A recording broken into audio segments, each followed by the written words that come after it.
Let's check out the E200 CPM master control unit. Use a 2.5mm Allen key to remove the front cover screws.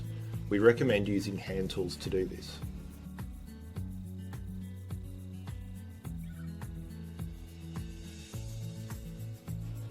Removing the front cover will then expose the built-in 360-degree PIR,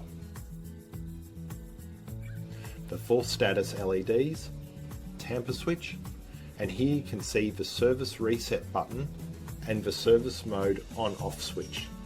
As good practice, make sure you turn service mode on. Next, remove the cartridges. Again, avoid using power tools to ensure the screws don't become threaded. From the factory, the cartridges are not connected to the terminals.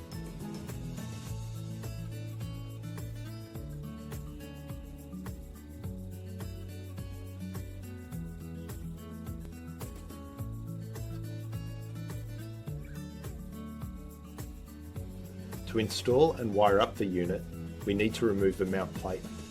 Use a Phillips head to remove these 4 screws.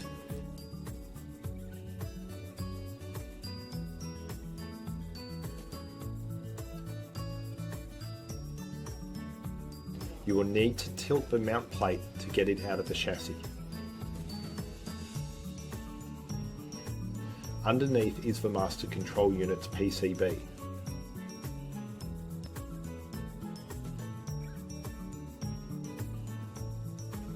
The green connector is the 24-hour shot input. When both pairs are shorted, the CPM will fire, even if the alarm system isn't armed. The bottom terminals wire up to the cartridge voltage regulators mounted under the PCBs.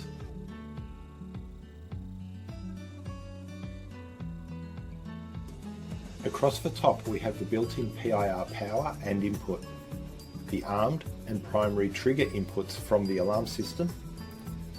The top left-hand corner is the power input from the alarm system. The top right-hand terminals is for the high current power input from the alarm system battery. The relay outputs are to report system status to the alarm system: cover tamper, service mode, trouble, and confirmation. On the right hand side we have the inputs and outputs for subunits, and on the PCB itself the dip switches for settings.